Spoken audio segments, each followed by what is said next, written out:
Hello friends, I, Dhairya Bhatia, welcome you to my YouTube channel Maths DNA from origin to infinity. First of all, a very happy new year to you and your family. Before we begin the question, let me tell you something. If you are looking for all the previous year net and set solutions of each and every state as well as CSI and JRF mathematics, then here is a good news for you all.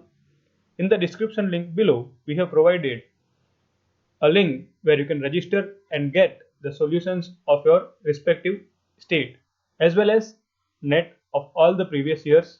So you can register over there. And now let us begin with the question. The question is, when 6 into 7 raised to 32 plus 7 into 9 raised to 45 is divided by 4, the remainder is. This question was asked in the Assam set, and this is the 122 question I have been solving.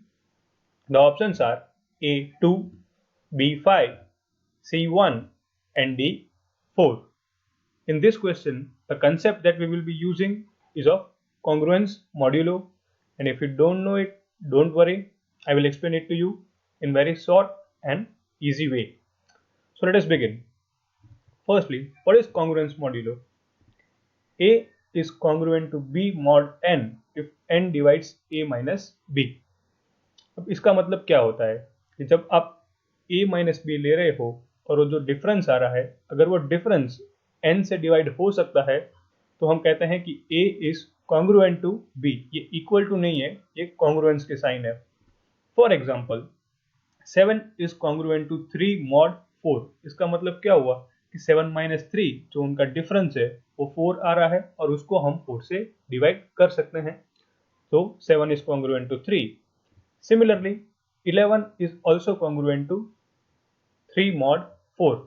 ये पूरा modulus depend करता है कौन से number से आप उसको ले रहे हो. अगर यहाँ पे मॉड 5 होता तो ये आंसर चेंज हो जाता, अगर मॉड 6 होता तो भी ये आंसर चेंज होता.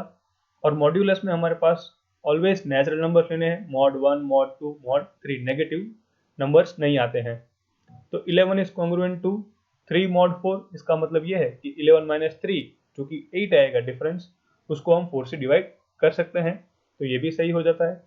तो बेसिकली b क्या है, तो b is a remainder when a is divided by n. जब आप a को डिवाइड करते हो n के साथ, जो आपको रिमाइंडर मिलता है वो आपका b है. अब ये कंसेप्ट हम अप्लाई करेंगे हमारे क्वेश्चन के ऊपर. हमें क्वेश्चन में दिया गया है, हमें फाइंड करना है 6 into 7 raise to 32 plus 7 into 9 raise to 45 का रिमाइंडर, जब उसको डिवाइड कर रहे हैं हम 4 से.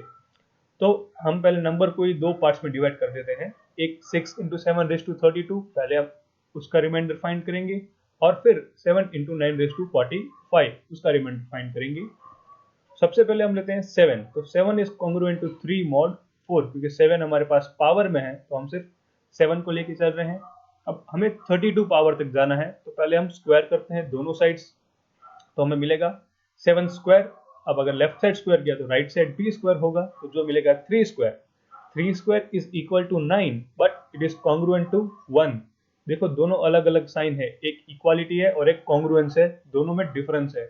3 स्क्वायर 9 की इक्वल हो सकता है, बट 9 इज कॉन्ग्रुएंट टू 1. यहाँ पे इक्वल आप नहीं लिख सकते, आपको कॉन्ग्रुएंट लिखना पड़ेगा. And 9 is congruent to 1. Why? Because 9 minus 1 will give you 8. Otherwise अगर आप 9 को डिवाइड कर रहे हो 4 के साथ तो भी आपको रिमाइंडर 1 मिलता है. हमें 1 मिल गया. अब हमें 32 पावर तक लेके जाना है इसको, तो हम दोनों साइड 16 पावर ले लेंगे. और तो 7 square raise to 16 that is equals to 1 raise to 16 and that will be equal to 1 only mod 4. So 7 raised to 32 is congruent to 1 mod 4. यहाँ तक आया समझ में सबको. अब आगे हमें उसको 6 से मल्टीप्लाई भी करना है, तो चलो उसको 6 से मल्टीप्लाई करते हैं.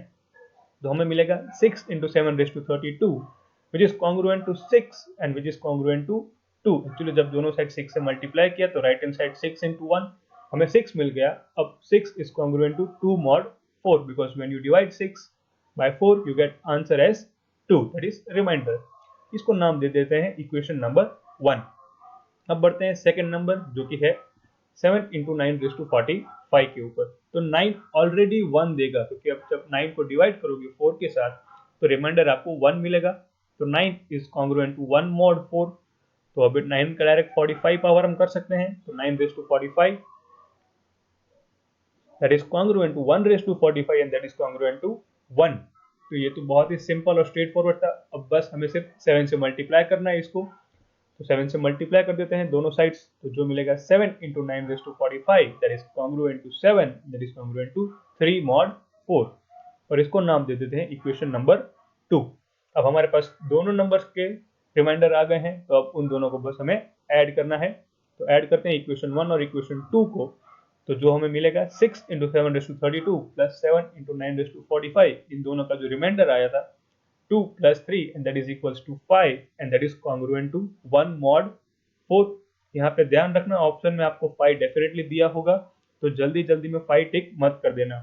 आपको चेक करना है कि वो कॉन्ग्रुएंस विद रिस्पेक्ट टू 4 है, तो उसको वापस से आपको डिवाइड करना पड़ेगा अगर वो नंबर n से बड़ा हो जाता है तो. एंड देयरफॉर आपका करेक्ट आंसर हो जाता है ऑप्शन सी.